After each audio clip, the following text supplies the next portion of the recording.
এই যে বন্ধুরা, ভালোবাসার সকল রকমের পাঠ গল্প পেতে আমাদের SM ডায়েরি চ্যানেলটি সাবস্ক্রাইব করে আমাদের সাথেই থাকুন। ধন্যবাদ। মামা, মেয়েটাকে দেখেছিস তুই? কি জোস দেখতে। আরে দোস্ত, তোদের সাথে বসলে এরকম কথা বলিস? মেয়েটা এদিকে যাচ্ছে, এখন এরকম কথা বলার কি দরকার? দেখি তো আমাদের সিনিয়র মনে হচ্ছে। আরে সিনিয়র জুনিয়র এসব আমাদের কাছে যায় না, আমাদের সাথে বসলে এরকম কথাই শুনতে হবে। তাহলে তোরা থাক, আমি চলে যাচ্ছি। আমি এরকম কথা বলতে পারবো না। পরে আমার পরিবারের লোকজন যদি এরকম কথা শুনে তাহলে আমার বাবা মাকে খুন করে ফেলবে। বলে রাফি সেখান থেকে চলে আসতে যাবে, তখন পিছন থেকে তার বন্ধু রাজীব তাকে অনেকবার ডাকলো, কিন্তু রাফি সোজা চলে আসলো। রাফি তার সামনে থাকা মেয়েটাকে দেখলো, অনেকক্ষণ তার দিকে তাকিয়ে দেখে সেও হাঁটতে শুরু করলো। রাফি এসে ক্লাসে বসলো। একটু পর তার বন্ধুরা রাজীব এসে রাফির পাশে বসে বলল, দোস্ত, তুই চলে আসার পর সেখানে রিমি এসেছিল। রিমি এসে তোকে অনেকক্ষণ খুঁজেছে, কিন্তু আমরা বলিনি, তাই ক্লাসে আসেনি, নইলে ক্লাসে চলে আসতো। আর বলিস না, মেয়েটা জ্বালিয়ে রাখছে না, সারাক্ষণ পেছনে পড়ে থাকে। আমি তাকে কতবার বলেছি আমার সাথে ওর সম্পর্ক হওয়া যাবে না, কারণ আবার বাবা যদি শুনে এরকম কথা তাহলে কিন্তু আমাকে মেরে ফেলবে। জানিস তো, সবসময় বন্দুক নিয়ে ঘুরে বেড়ায়। তখনই সামনে সেই মেয়েটা এসে ঢুকলো। সব ছাত্রছাত্রী দাঁড়িয়ে গেল। রাফি কিছুই বুঝে উঠতে পারছে না, কিন্তু একটু পর শুনলো মেয়েটা তাদের নতুন ইংলিশ টিচার। কথাটা শোনার পর রাফির হাত পা কাঁপতে শুরু করলো, কারণ রাজীবের সাথে সেখানে সেও দাঁড়িয়েছিল। মেয়েটা এখন তাদের কি না জানি করে। তখন মেয়েটা রাফি আর রাজীবকে দেখে কিছুটা রাগী চোখে তাকালো আর বলল, হ্যালো স্টুডেন্ট, আমি রিয়া চৌধুরী, তোমাদের নতুন ইংলিশ টিচার। আজ থেকে আমি তোমাদের ইংলিশ পড়াবো। তোমাদের ইংলিশ স্যার বদলি হয়ে অন্য জায়গায় চলে গেছেন। আমরা সবাই ম্যামকে সালাম করলাম। তারপর ম্যাম আস্তে আস্তে সবার পরিচয় জানতে শুরু করলেন। যখন আমাদের পালা আসলো তখন আমার সামনে এসে দাঁড়িয়ে বললেন, এই ছেলে, তোমার নাম কি? রাফি তখন ভয়ে কাঁপতে কাঁপতে আস্তে আস্তে বলল, জি জি জি, আমার নাম রাফি। তখন ম্যাম আর কিছু বলল না। পাশে থাকা রাজীবের নাম জেনে তিনি আবারও পড়াতে শুরু করলেন। পড়ানো শেষ যখন ঘন্টা পড়ল তখন তিনি রাফি আর রাজীবকে বললেন, এই, তোমাদের ক্লাসে ফার্স্ট কে? তখন রাজীব পাশ থেকে বলল, আমাদের ক্লাসে একজনই ভালো স্টুডেন্ট আছে, আর সে হচ্ছে আমার বন্ধু রাফি। এছাড়া এই ক্লাসে যতটা আছে সবগুলা এক একটা গাদা। কথাটা শোনার পর রিয়া ম্যাডাম রাফির দিকে এগিয়ে আসলেন। এসে রাজীবের গালে ঠাস করে একটা থাপ্পড় বসিয়ে দিলেন। প্রথম দিনে এসে কাউকে মারা এটা সবার জন্য একটু অস্বাভাবিক ছিল। ম্যাম তখন রাগী চোখে বললেন, এই ছেলে, তোমাকে আমি জিজ্ঞেস করেছি কে যে ফার্স্ট এমনিতেই দাঁড়াবে। তোমাকে আমি বলেছিলাম তুমি সবার পরিচয় করিয়ে দিতে, আমি সবাইকে চিনে নেব, কিন্তু তুমি এত বেশি কথা বলো কেন? আরেকদিন যদি আমার ক্লাস এরকম ফাজলামি দেখি তাহলে কিন্তু লাথি দিয়ে ক্লাস থেকে বের করে দিব।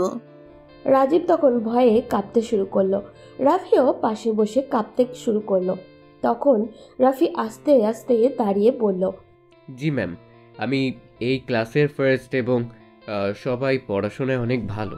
তারা ঠিকমতো পড়াশোনা করলে অবশ্যই ভালো রেজাল্ট করবে। ঠিক আছে, বসো, ঠিক মতো পড়াশোনা করবে, আর তুমি যাওয়ার সময় আমার সাথে দেখা করে যাবে।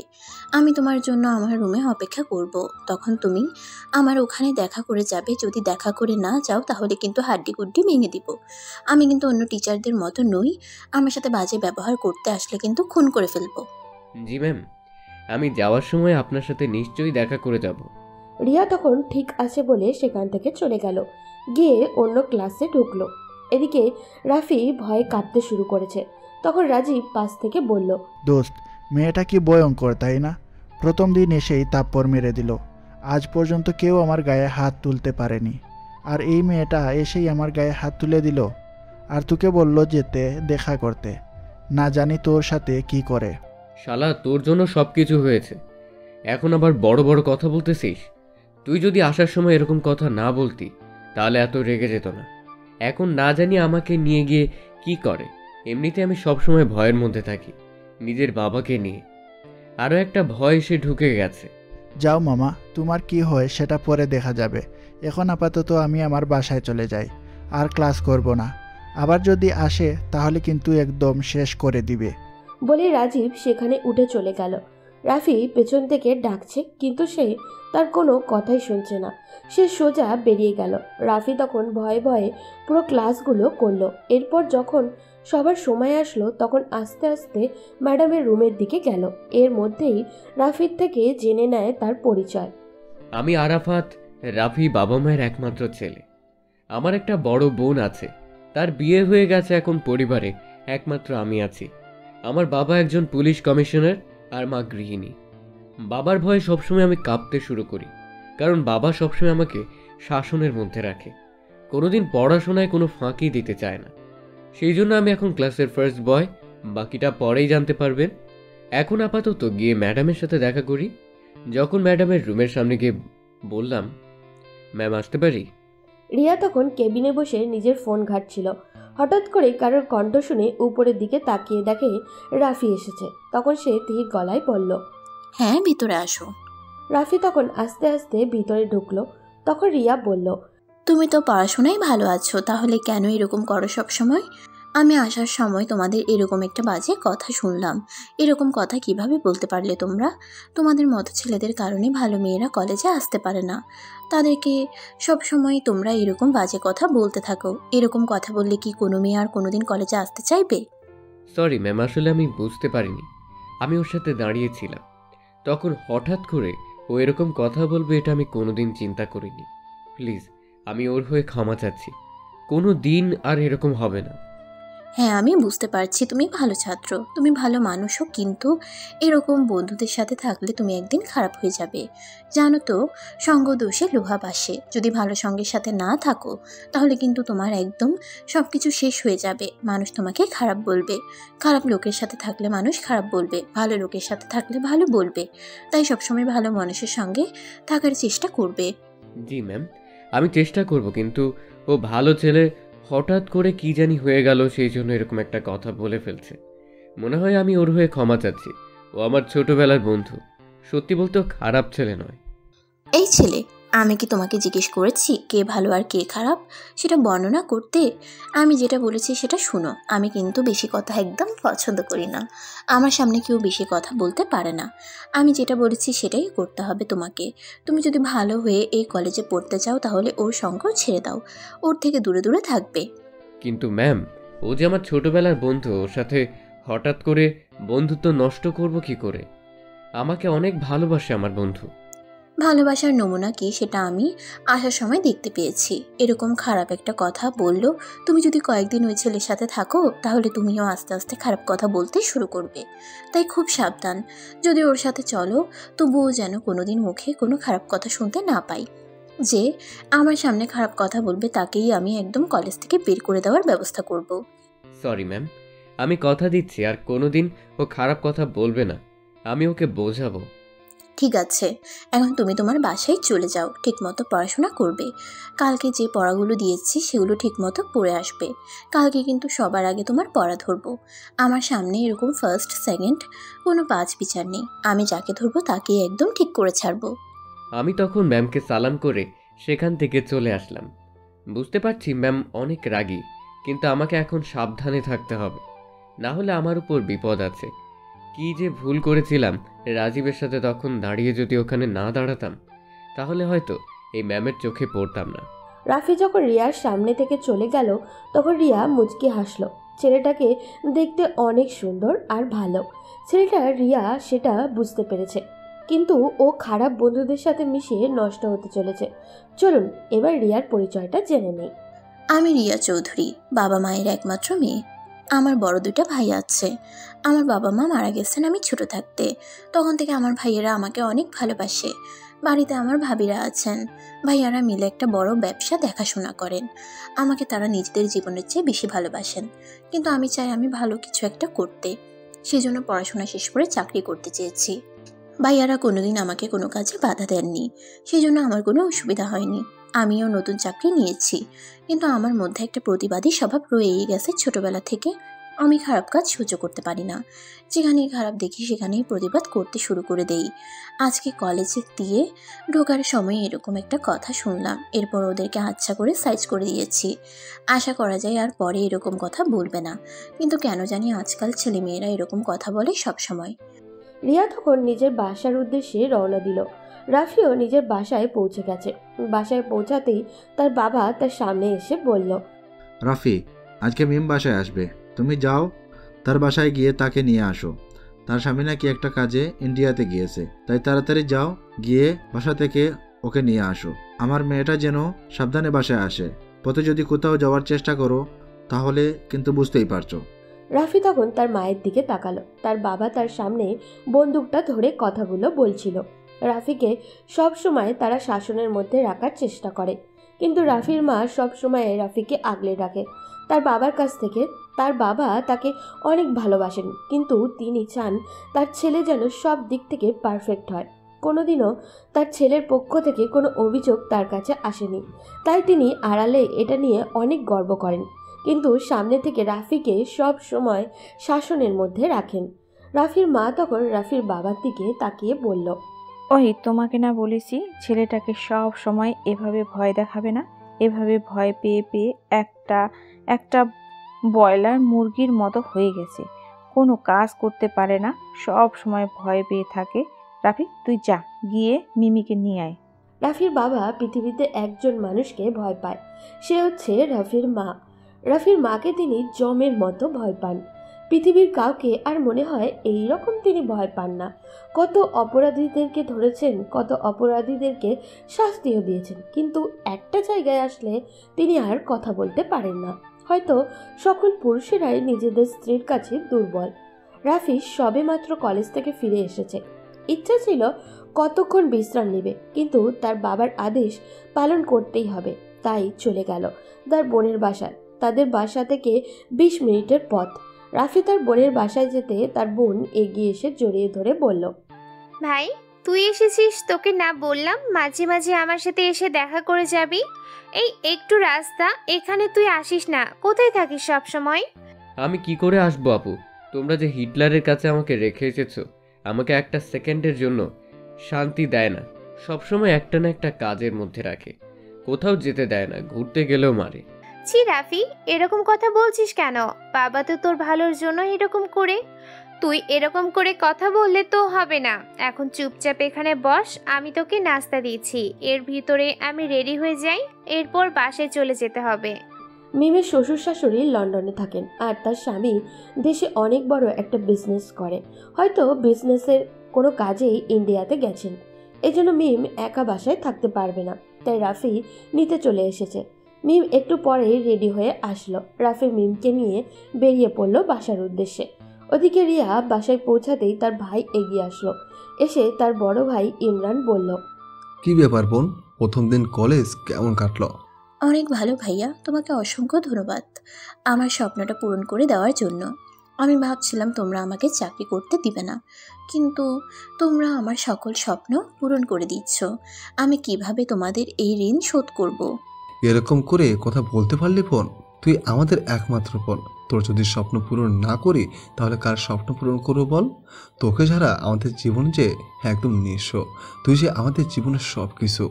হ্যাঁ, আমরা তো গাঙের জলে ভেসে এসেছি, আমাদের নিয়ে কারোর কোনো মাথা ব্যথা নেই। পেছন থেকে রিয়ার বড় ভাবি এ কথাটা বলল। রিয়া তখন তার ভাবির সামনে গিয়ে জড়িয়ে ধরল। তাদের সুন্দর সংসার, 2 ভাই আর 2 ভাইয়ের বউ নিয়ে তারা খুব ভালোই চলছিল।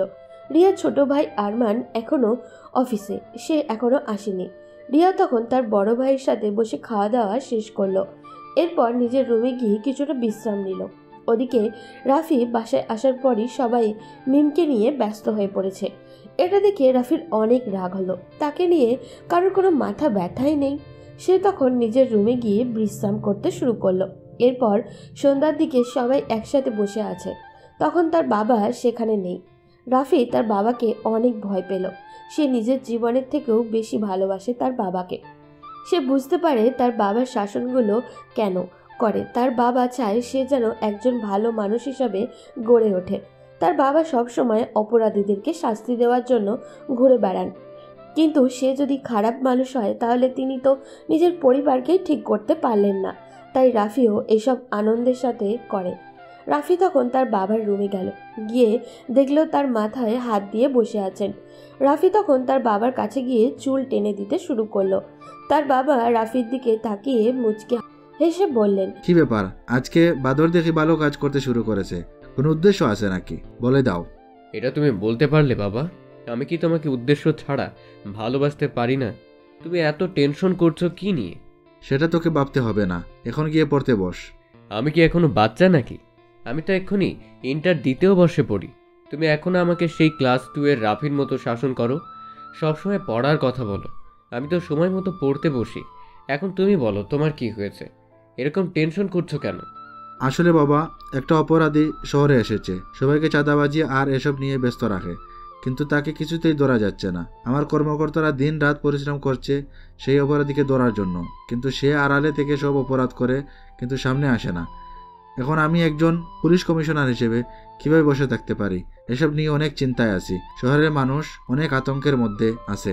আরে বাবা, এসব নিয়ে আবার টেনশন করতে হয় নাকি? আমি আমার বাবাকে বিশ্বাস করি, সে যে কোনো অপরাধীদেরকে ধরে ফেলতে পারবে। কত বড় বড় অপরাধী আসলো, কিন্তু সবাই তোমার হাতে ধরা পড়েছে। তাই এসব নিয়ে কোনো চিন্তা করো না, তুমি এমনিতেই ওই অপরাধীকে ধরতে পারবে। এখন চলো, আমাদের সাথে বসে গল্প করবে। আপু কতদিন পরে এসেছে, তাকে রেখে তুমি এখানে এসে টেনশন করছো? রাফির বাবা তখন মুচকি হেসে রাফির সাথে যেতে শুরু করলেন। নিচে এসে তার বাবা সবাই মিলে গল্প করতে শুরু করলো। ওদিকে আরমান বাসায় ফিরতেই তার বউ নীলাকে জিজ্ঞাসা করলো, নীলা বোন বাসায় চলে এসেছে। তুমি এই সন্ধ্যার পরে এসে বোনের কথা জিজ্ঞেস করছো? সে তো সেই বিকালের মধ্যেই চলে এসেছে। না, এরপরও জিজ্ঞাসা করলাম, আমার খুব টেনশন হয় আমার বোনটাকে নিয়ে। হ্যাঁ, বুঝতে পারছি, বোনকেই সব থেকে বেশি ভালোবাসো। আমাদের আর ভালোবাসার কোনো দরকার নেই। আমি তোমাকে কতটা ভালোবাসি, কিন্তু তুমি একটাবার এসে আমার কথা জিজ্ঞাসা করো না। সবসময় এসে বোনের কথা জিজ্ঞাসা করো। এটা বলতেই আরমান রেগে গেল। নীলা আরমানের রাগের কারণ কিছুটা বুঝতে পারল, কিন্তু সে চুপ করে আছে। আরমান তখন নীলার সামনে দাঁড়িয়ে বলল, তোমাকে যেদিন প্রথম দেখতে গিয়েছিলাম বিয়ের জন্য, সেদিনই তোমাকে বলে দিয়েছি পৃথিবীতে আমি একটা মানুষকে সব থেকে বেশি ভালোবাসি, সে হচ্ছে আমার বোন। আমার বোনের কিছু হলে আমি কিন্তু মরে যাব, আর আমার বোনের যে ক্ষতি করার চেষ্টা করবে তাকে আমি এই পৃথিবী থেকে তুলে ফেলবো। তাই তোমাকে সাবধান করে দিচ্ছি, আরেকদিন যদি এই কথা মুখে আনো তাহলে কিন্তু তোমাকেও আমি ছাড়তে বাধ্য হব। আমি পৃথিবীতে কাউকে তোয়াক্কা করি না আমার বোনের সামনে। সরি, আসলে আমি এটা বোঝাতে চাইনি। আমি এমনি বলেছি। কথাটা তুমি এটাকে এত সিরিয়াসভাবে নিয়ে নিলে কেন? আমার বোনের ব্যাপারে কোনো মজা হবে না। আমার বোনের ব্যাপারে যা বলবে তা সিরিয়াসভাবেই বলবে। তাই আমার বোনকে নিয়ে কোনো কথা বলার আগে আরেকবার ভেবে নিবে, কারণ আমার বোনের ব্যাপারে কেউ বাজে কথা বললে সেটা আমি একদম সহ্য করব না। আর তোমাকে আমি আনার দিনই বলেছিলাম, আমার বোনকে যদি মেনে নিতে পারো তাহলে তোমাকে আমি বিয়ে করব। এছাড়া আমি তোমাকে বিয়ে করতে পারবো না। সেটা জেনে তুমি আমাকে বলেছিলে যে তুমি সব সত্ত্বে রাজি, তাই তোমাকে বিয়ে করেছি। এখন তুমি এরকম কথা কিভাবে বলতে পারলে? আচ্ছা ঠিক আছে, আমি তো সরি বললাম না, এরপরও এরকম করতেছো কেন? আমি তো আপুকে অনেক ভালোবাসি। আরমান তখন কিছুটা শান্ত হলো। সে বুঝতে পারলো সে কিছুটা বেশি রেগে গেছে। তখন সে নীলাকে জড়িয়ে ধরে বলল, নীলা, আমার কথায় রাগ করো না প্লিজ। আসলে আমার বোনকে আমি অনেক ভালোবাসি। মা বাবা মারা যাওয়ার পর আমাদের দুই ভাইয়ের হাতে আমাদের বোনকে তুলে দিয়ে গেছেন, কিন্তু আমরা যদি আমাদের আমানত রক্ষা করতে না পারি তাহলে আমরা দুনিয়া এবং মৃত্যুর পরেও শান্তি পাবো না। তাই আমরা চাই আমাদের বোন যেন সবসময় সুখে থাকে। তোদের দুজনকেই আমরা দুজনে বিয়ে করার সময় বলে দিয়েছিলাম যেন আমাদের বোনকে তোমরা সব সময় দেখে রাখো। আচ্ছা ঠিক আছে বাবা, আমার ভুল হয়ে গেছে, আর কোনোদিন হবে না। আর কোনোদিন আমি আপুকে নিয়ে কোনো কথা বলবো না। এখন চলো, খেয়ে নিবে। এরপর আরমান খুশি হয়ে চলে গেল খেতে। খাওয়া দাওয়া শেষ করে তার বোনের রুমে গেল। বোনের সাথে কিছুক্ষণ গল্প করে আবারও নিজের রুমে ফিরে আসলো। ওদিকে জিহাদ তার সব গুন্ডাদের নিয়ে আলোচনায় বসে গেছে। অনেকটা রেগেই আছে সে। তখন তার সবচেয়ে বিশ্বস্ত তামিমকে ডাক দিল। তামিম, তোমাকে না আমি পাঠিয়েছিলাম ওই কমিশনারকে একদম শেষ করে দেওয়ার জন্য? ওখানে বড় বড় মন্ত্রীরা আমার সাথে ওঠা বসা করতে ভয় পায়, সেখানে সাধারণ একজন পুলিশ কমিশনার কি করে আমাদের সাথে বিরোধিতা করে? ওকে একদম শেষ করে দিতে হবে। তোমাদেরকে না পাঠিয়েছিলাম, তাহলে খবর কি? আসলে স্যার, পুলিশ কমিশনারকে মারা এত সহজ নয়, সে খুবই ভয়ঙ্কর। যে কোনো সময় আমাদের গ্যাংয়ের মধ্যে আক্রমণ করতে পারে। তাই আমরা একটু সাবধানে যদি না থাকি তাহলে আমাদের উপরে উল্টো বিপদ আসতে পারে। আমাদের গ্যাংয়ের উপর আক্রমণ করবে? এত বড় সাহস কোনো পুলিশের হয়ে গেছে? যেখানে আমার সামনে আসতে যে কোনো মন্ত্রীরা ভয় পায়, সেখানে পুলিশ কমিশনারের বাচ্চা কিভাবে তাদের উপর আক্রমণ করতে পারে? স্যার ক্ষমা করবেন, কিন্তু আমরা এই পুলিশ কমিশনারকে এভাবে যদি আক্রমণ করতে যাই তাহলে উল্টো আমাদের উপরে আক্রমণ হবে। মারুফ চৌধুরীর মতো বড় বড় খুনিদেরকে ধরে একদম শেষ করে দিয়েছে, তাই আমরা যেন সাবধানে থাকি, এটাই ভালো হবে। কি বললি? আরেকবার বল। যদি এই শব্দ আমার মুখের সামনে উচ্চারণ করিস তাহলে তোকে খুন করে ফেলবো। বলেছি না আমার সামনে কোনো পুলিশ অফিসারের দাম নেই। ওই পুলিশ অফিসারকে তুলে নিয়ে আয়। ওর কত টাকা প্রয়োজন আমাকে বল, আমি দিয়ে দিচ্ছি, কিন্তু আমাদের লোকেদের যেন আর কোনো ক্ষতি না করে সেটা ভালো করে বুঝিয়ে দিয়ে আয়। স্যার ওকে টাকার লোভ দেখালে হয়তো মানবে না, তাই টাকার লোভ না দেখিয়ে একদম শেষ করে দেওয়াটাই ভালো। এইসব বাদ দে, আগে একটা কথা মাথায় রাখবি, পৃথিবীর সবকিছু কিন্তু টাকার উপর নির্ভরশীল। অনেকে টাকার লোভে পড়ে নিজের জীবন পর্যন্ত উৎসর্গ করে দিচ্ছে, তাই এই প্রথম ওকে টাকার লোভ দেখাতে হবে। দেখি টাকার লোভে যদি কেনা যায় তাহলে এমনি এমনি খুন করে কোনো লাভ নেই। এরকম একটা কমিশনার আমাদের দলের মধ্যে থাকলে আমাদের আলাদা একটা বেনিফিট আসবে, তাই ওকে আগে টাকার লোভটা দেখানোই ভালো। কিন্তু স্যার আমার যতদূর মনে হচ্ছে ওকে টাকা দিয়ে কোনো লাভ হবে না। এরপরও আপনি যখন বলেছেন তাহলে কোন দিন যাবেন? কালকে সকালে চল ওর অফিসে গিয়ে ওকে একদম লাস্ট বারের মতন একটা সুযোগ দিয়ে আসি। যদি আমার প্রস্তাবে রাজি হয় তাহলে তো ওর ভালো হলো, ওর সাথে আমাদেরও লাভ হবে। কিন্তু যদি আমাদের প্রস্তাবে রাজি না হয় তাহলে ওর ওপর ভয়ঙ্কর বিপদ অপেক্ষা করছে। এরপর জিয়াদ সেখানে বসে হাসতে থাকলো, কারণ সে বর্তমান সন্ত্রাসীদের মধ্যে সবচেয়ে বড় সন্ত্রাসী। কত মানুষ খুন করেছে তার হিসাব নেই। জিয়াদ নিজেও জানে না প্রতিদিন কমসে কম 2-3 জন মানুষকে সে খুন করেছে। এটা নিয়ে রাফির বাবা মিস্টার আরিফ সাহেব অনেক চিন্তায় আছেন। তিনি এই এলাকার পুলিশ কমিশনার, কিন্তু তিনি কাউকে বাঁচাতে পারছেন না। প্রতিদিন তার এলাকায় খুন হয়ে যাচ্ছে, সেজন্য তিনি অনেক টেনশনে ছিলেন। জিহাদ তার অফিসে গিয়ে ঘুষ নেওয়ার প্ল্যান করেছে। পরের দিন সকাল হতেই রাফি বেরিয়ে গেল কলেজের উদ্দেশ্যে। কলেজে যাওয়ার পর যখন গেট দিয়ে ঢুকতে যাবে তখন দেখলো তার সামনে দিয়ে রিয়া ম্যাডাম ঢুকছে। রাফি কিছুক্ষণ ম্যামের দিকে তাকিয়ে থাকলো। অসম্ভব সুন্দর লাগছে তাকে। আজকে নীল একটা শাড়ি পরেছে, অসম্ভব সুন্দর লাগছে তাকে।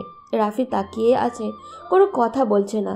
হঠাৎ করে রিয়া ম্যাডাম সেটা লক্ষ্য করলেন। তখন রাফির সামনে এসে হালকা ধাক্কা দিয়ে বললেন, কি ব্যাপার রাফি, তুমি এভাবে তাকিয়ে আছো কেন আমার দিকে? কোনো সমস্যা হয়েছে নাকি? কলেজের গেট দিয়ে ঢুকতে যাবে কিন্তু পথে দাঁড়িয়ে আছো, বুঝতে পারছি না সমস্যা কি তোমার। রাফি যেন একটা ঘোরের মধ্যে ছিল। ম্যামের ধাক্কা খেয়ে তার হুঁশ ফিরে আসে। তখন বুঝতে পারলো সে ভুল করে ফেলেছে, সেই জন্য ম্যামের দিকে তাকিয়ে বলল, সরি ম্যাম, আসলে আমি এখানে দাঁড়িয়ে রাজীবের জন্য অপেক্ষা করছিলাম। ও আসলে একসাথে ক্লাসে যাবে, তাই এখানে দাঁড়িয়েছিলাম। আমি তোমাকে না বলেছি রাজীবের সাথে তেমন মিশবে না? তাহলে কেন রাজীবের জন্য অপেক্ষা করছো? তাড়াতাড়ি ক্লাসে যাও। ঠিক আছে ম্যাডাম। বলে রাফি ক্লাসের উদ্দেশ্যে রওনা দিল আর মনে মনে ভাবতে লাগলো, কি মায়াবী লাগছিল তখন তাকে। যদি কেউ দেখতো তাহলে সত্যিই সে পাগল হয়ে যেত। আমিও পাগল হয়ে গিয়েছি ম্যামের ওই মায়াবী মুখে। আমি কি করব কিছুই বুঝে উঠতে পারছিলাম না। শুধু এদিক ওদিক তাকাচ্ছিলাম, শুধু ম্যামকেই দেখতে পাচ্ছি। না, এরকম কেন হচ্ছে আমার সাথে আমি সেটাও বুঝতে পারছি না। একটু পরে যখন ম্যাম ক্লাসে আসে আমি আর একবার ক্রাশ খেলাম। সত্যি বলতে ছোটবেলা থেকে সিনিয়র আপুদের আমার একটু বেশি পছন্দ, কিন্তু এরকম যে ম্যামের প্রতি আকৃষ্ট হয়ে যাব সেটা আমি কোনোদিন বুঝতে পারিনি। কালকে ম্যামকে দেখলাম আর আজকে এরকম লাগছে কেন আমি বুঝতে পারছি না। রাফি অনেক কষ্ট করে ক্লাসগুলো শেষ করলো, এরপর নিজের বাসায় চলে আসলো। এভাবে তার দিন চলতে শুরু করলো। ম্যামের সাথে এখন তার খুব ভালোই বোঝাপড়া হয়ে গেছে। রাফিকে অনেক ভালোবাসেন ম্যাম, কিন্তু সেটা ছাত্র হিসাবে। কিন্তু রাফি ভিতরে ভিতরে ম্যামকে ভালোবেসে যাচ্ছে নিজের সিনিয়র ওয়াইফ বানাবে বলে। কিন্তু এটা কি কোনোদিনও সম্ভব? প্রায় 2 মাস চলে গেছে ম্যাম এসেছেন। এরপর থেকে রাফির পড়াশোনায় অনেক উন্নতি হয়েছে, কিন্তু সে আর থাকতে পারছে না। রাফির কেন জানি মনে হচ্ছে ম্যাম তার কাছ থেকে হারিয়ে যাবেন। সেই জন্য সে চায় ম্যামকে প্রপোজ করে দিতে। রাফি তার জীবনের কোনো মেয়েকে প্রপোজ করেনি, কোনো মেয়ের সাথে তেমন কথাও বলেনি, কিন্তু কেন জানি আজকে তার মনের ভিতর আলাদা একটা সাহস চলে এসেছে। রাফি তখন রাজীবের সাথে পরামর্শ করলো। রাজীব তখন রাফির পিঠে থাপ্পড় দিয়ে বলল, যা মামা, দোয়া করে দিলাম। আশা করা যায় ম্যাম তোর কথায় রাজি হয়ে যাবে, কিন্তু ম্যামকে বিয়ে করার পর কিন্তু আমাকে প্রতি পরীক্ষায় পাশ করিয়ে দিতে হবে, না হলে কিন্তু আমি তোর উপরে অভিশাপ দিয়ে দেব। রাফি তখন হাসতে হাসতে সেখান থেকে চলে আসলো। এসে ভয়ে ভয়ে ম্যামের সামনে গিয়ে দাঁড়ালো। ম্যাম তখন রাফির দিকে তাকিয়ে কিছুটা মুচকি হেসে বলল, আরে রাফি, তুমি এভাবে দাঁড়িয়ে আছো, কোনো কথা বলবে নাকি? কিছু বলার হলে বলে ফেলো তাড়াতাড়ি। রাফি তখন কিভাবে কি বলবে বুঝে উঠতে পারছিল না। তখন অনেক ভয় নিয়ে রিয়ার সামনে গিয়ে হাঁটু গেড়ে একটা গোলাপ এগিয়ে দিয়ে বলল, ম্যাম, আপনাকে প্রথম যেদিন আমি দেখেছিলাম সেদিন থেকে আমার মনের ভিতর আলাদা একটা অনুভূতি কাজ করা শুরু করেছে। আমি জানি না এই অনুভূতি কিসের অনুভূতি, কিন্তু আমি শুধু এটা জানি যে আপনাকে আমার লাগবে, আপনাকে আমার খুব প্রয়োজন। আপনাকে ছাড়া আমি একটা মুহূর্ত চিন্তা করতে পারি না। আমি ঘুমোলে আপনাকে স্বপ্নে দেখি। আপনি কি আমার ভালোবাসার মানুষ হবেন? কথাটা শোনার পর প্রচণ্ড রেগে গেল রিয়া। সে যে রাফিকে পছন্দ করে না ব্যাপারটা এমন নয়। রিয়া রাফিকে পছন্দ করে, কিন্তু সে তার ভাইদের বিরুদ্ধে যেতে পারবে না। তাই সে ছোটবেলা থেকে একটা কথাই ভেবে এসেছে, সে যদি বিয়ে করে তাহলে তার ভাইদের পছন্দে বিয়ে করবে। তাই সে রাফির গালে একটা ঠাস করে থাপ্পড় দিয়ে বলল, তোর সাহস কি করে হলো আমাকে প্রপোজ করার? 2 দিন ভালো করে কথা বলেছি বলেই ভালোবাসার কথা বলতে চলে এসেছিস? তোর মতো ছেলেদের আমার চেনা আছে। প্লিজ বিশ্বাস করুন, আমি আপনাকে সত্যিই ভালোবাসি। আপনি আমার কথা একটু বিশ্বাস করুন। রিয়া তখন অনেক রেগে যায়, রাফির গালে কয়েকটা থাপ্পড় দিয়ে চিৎকার করে বলে ওঠে, তোকে আমি অনেক ভালো ছেলে ভেবেছিলাম, কিন্তু তুই অনেক খারাপ ছেলে।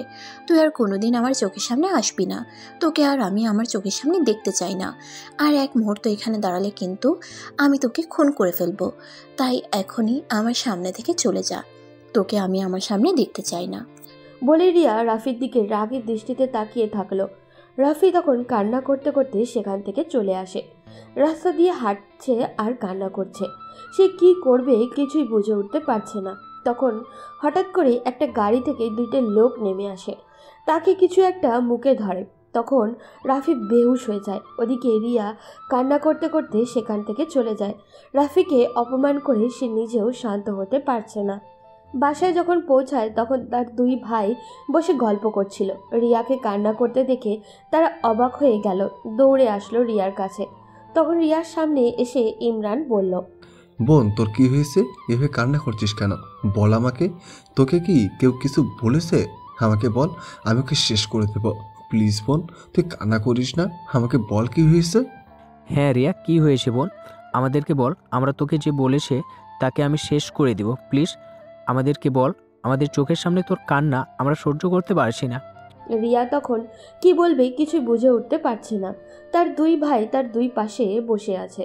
তখন রিয়া হঠাৎ করেই বলে উঠল, ভাইয়া, তোমরা আমাকে এত ভালোবাসো, আমি তোমাদেরকে কিভাবে বলবো কথাটা? তোমরা হয়তো এই কথাটা শোনার পর আমার উপর রাগ করবে। এটা কিভাবে হতে পারে বোন? তুই এটা নিয়ে কোনো চিন্তা করবি না। তুই যে কথা বলবি আমরা কোনো কিছু মনে করবো না। বল আমাদেরকে। আসলে ভাইয়া, তোমরা আমাকে জীবনের ব্যাপারে কী সিদ্ধান্ত নেবে আমি জানি না, তবে একটা ছেলে আমাকে অনেক ভালোবাসে। ছেলেটার সাথে আমার সম্পর্ক হওয়াটা স্বাভাবিক ছিল, কিন্তু আমাদের অবস্থানটা অস্বাভাবিক। ছেলেটা হচ্ছে আমার একটা ছাত্র। রিয়ার কথা শুনে তার 2 ভাই কিছুটা গম্ভীর হয়ে গেল। কি বলবে তারা কিছুই বুঝে উঠতে পারছিল না, একে অপরের দিকে তাকাচ্ছিল। তখন আরমান বলে ওঠে, আচ্ছা এসব বুঝলাম, এখন আমাদেরকে তুই এটা বল, তুই কি ছেলেটাকে ভালোবাসিস? রিয়া তখন কি বলবে কিছুই বুঝে উঠতে পারছিল না। সে কি রাফিকে ভালোবাসে নাকি ভালোবাসে না সেটা তো সে নিজেই জানে না, কিন্তু সেও রাফিকে একদমই ভুলতে পারছে না। রাফির কষ্ট হলে তার নিজেরই যেন কষ্ট হচ্ছে। তখন আরমান আবার জিজ্ঞাসা করল, বোন, তুই কিছু ভাবলি না? আমরা তো সুখের জন্য সব কিছু করতে পারি, তাই তুই চিন্তা করবি না। তুই আমাদেরকে বল, ছেলেটা কে তুই ভালোবাসিস? ছেলেটা তোকে ভালোবাসলে সেটা বুঝলাম। আসলে ভাইয়া, আমি ওকে অনেক ভালোবাসি। আমি চাই ওর সাথে সারা জীবন থাকতে, কিন্তু তোমরা কি মনে করবে সেটার জন্য আমি তোমাদেরকে বলতে পারছিলাম না। তার 2 ভাই স্তব্ধ হয়ে যায়। কি বলবে কিছুই বুঝে উঠতে পারছিল না। এটা সমাজের কাছে একটা অস্বাভাবিক ব্যাপার, কিন্তু তারা তাদের বোনের জন্য সব কিছু করতে পারে। সেই জন্য ইমরান বলে উঠল, তুই কোনো চিন্তা করবি না বোন, তোর যাকে পছন্দ আমরা তার সাথে তোকে বিয়ে দেব। তুই আমাদেরকে একটা ছেলের কথা বলছিস, তাকে কি আমরা না করতে পারি?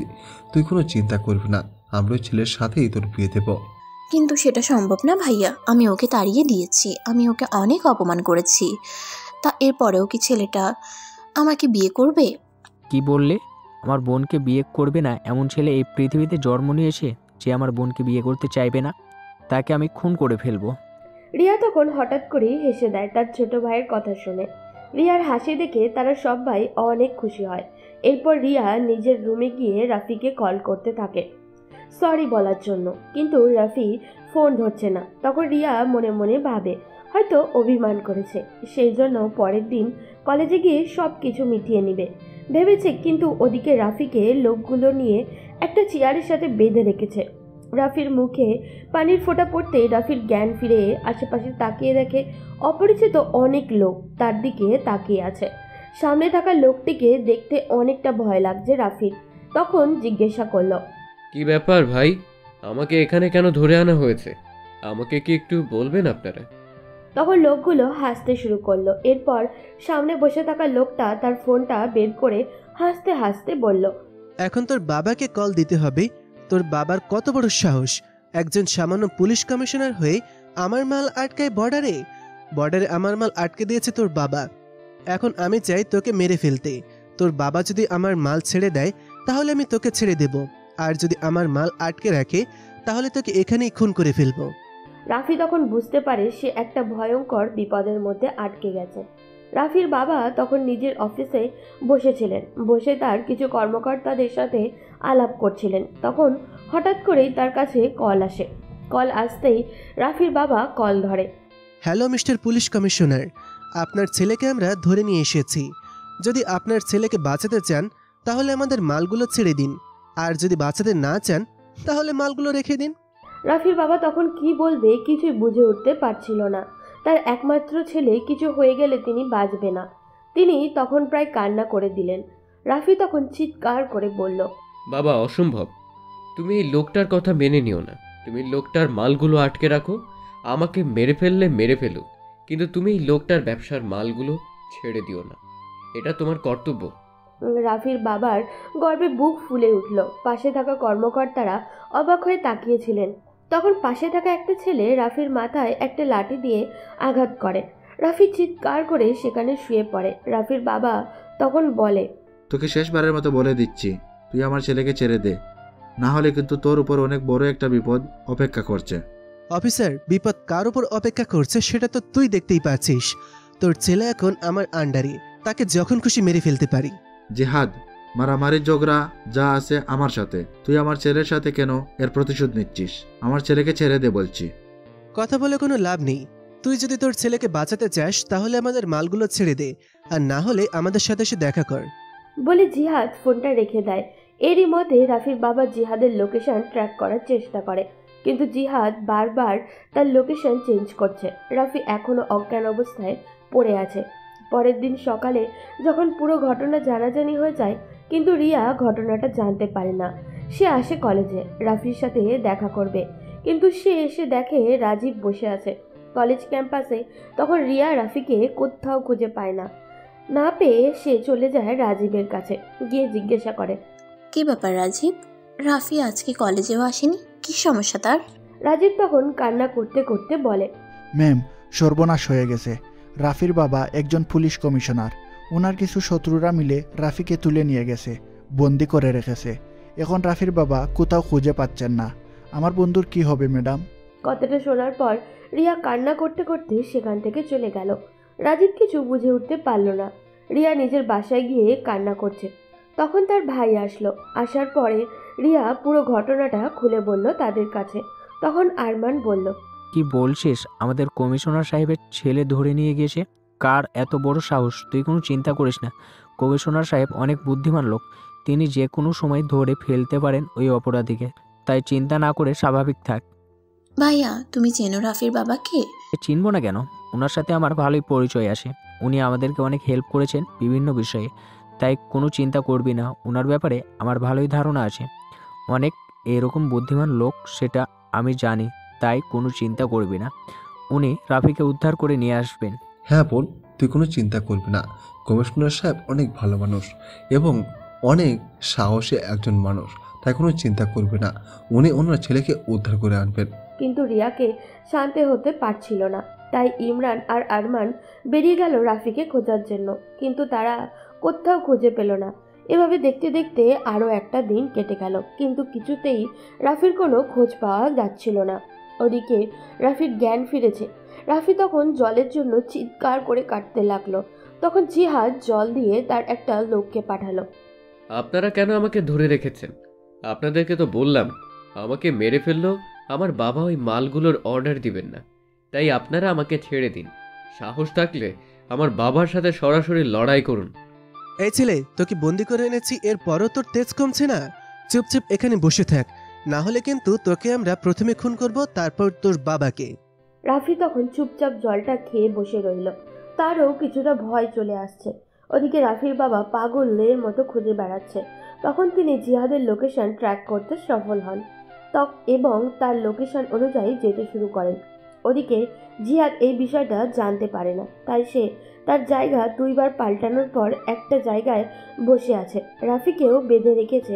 তখন রাফির বাবা সেখানে পৌঁছে যায় তার ফোর্স নিয়ে, কিন্তু সেখানে অনেক লোকজন। জিহাদের যখন রাফির বাবা তার আস্তানায় আক্রমণ করেন, তখন রাফি বুঝতে পারে তার বাবা চলে এসেছে, কিন্তু জিহাদ তার সামনে বসে আছে।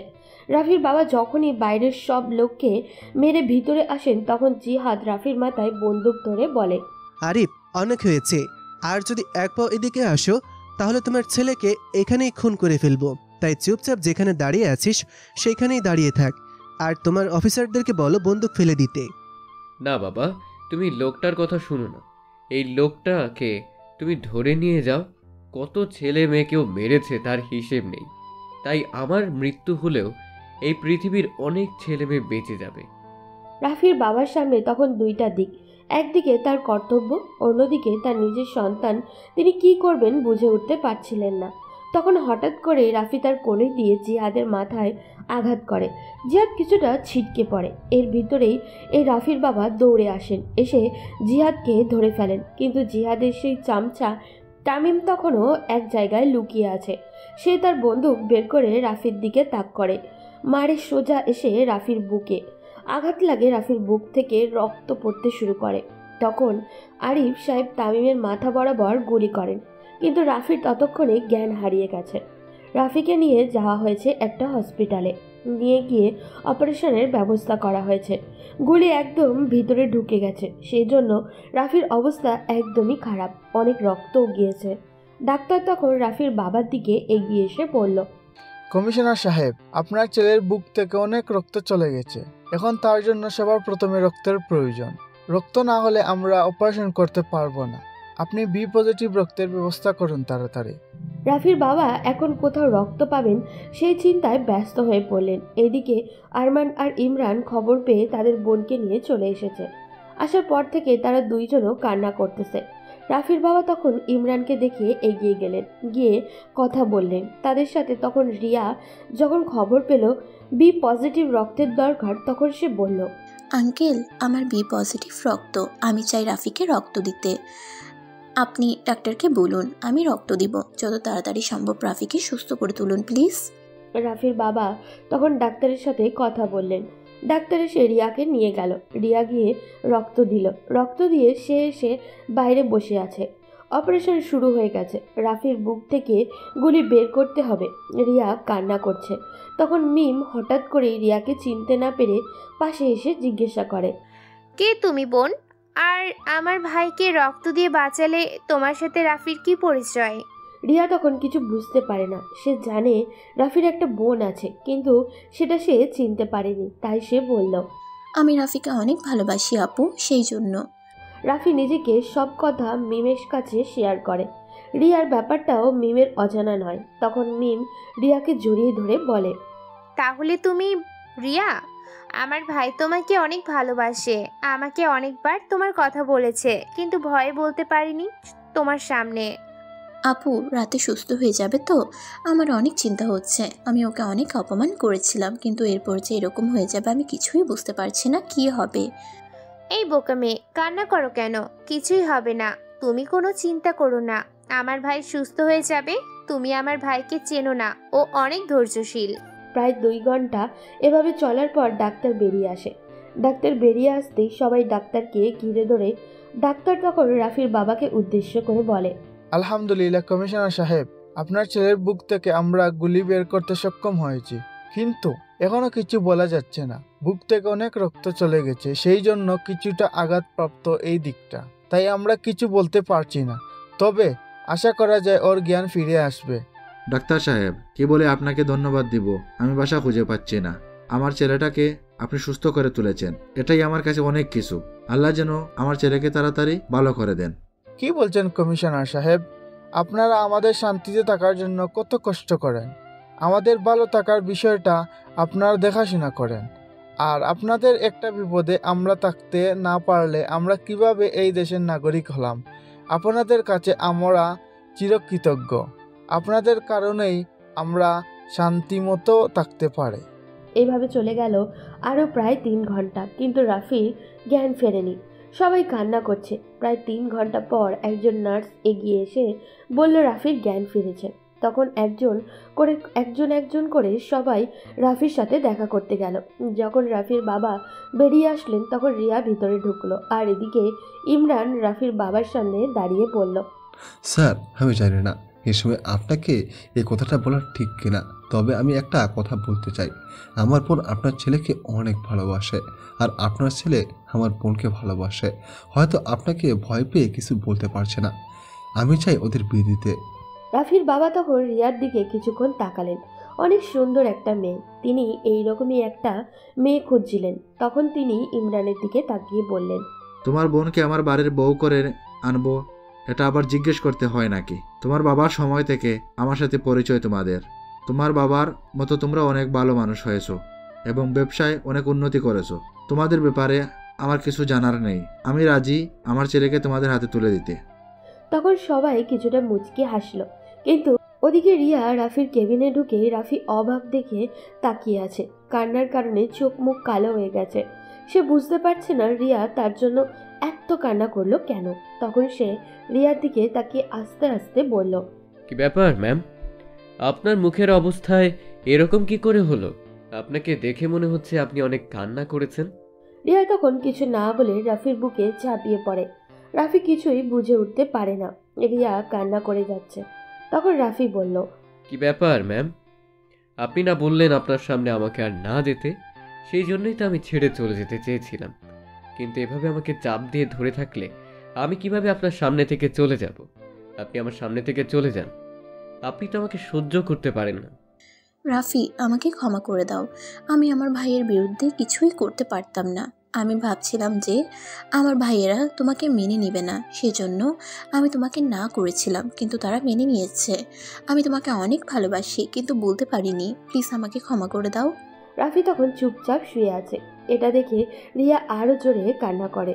তখন রাফি রিয়াকে নিজের বুকের সাথে আটকে ধরে বলে, আরে ম্যাম, কান্না করছেন কেন? আপনি তো আমার বউ হবেন।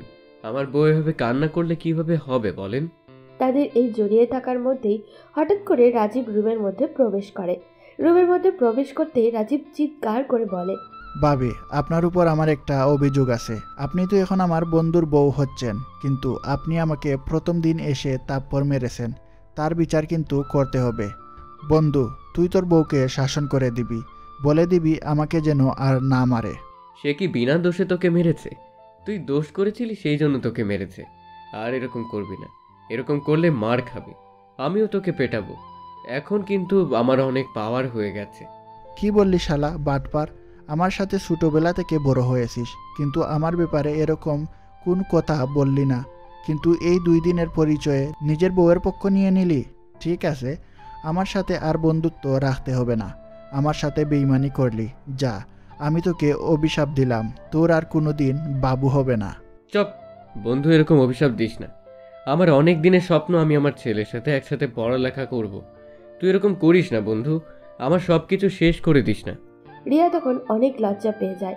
2 বন্ধুর কথার মধ্যখানে রিয়া তখন বলে ওঠে, এই, তোমাদের কি লজ্জা বলতে কিছুই নেই? দেখেছো আমি একটা মেয়ে, এখানে লজ্জা পাচ্ছি, আর তোমরা এরকম কথা বলেই যাচ্ছ। আর রাজীব, তোমাকে আমি আরও পিটবো যদি এরকম কোনোদিন আর কাজ করো।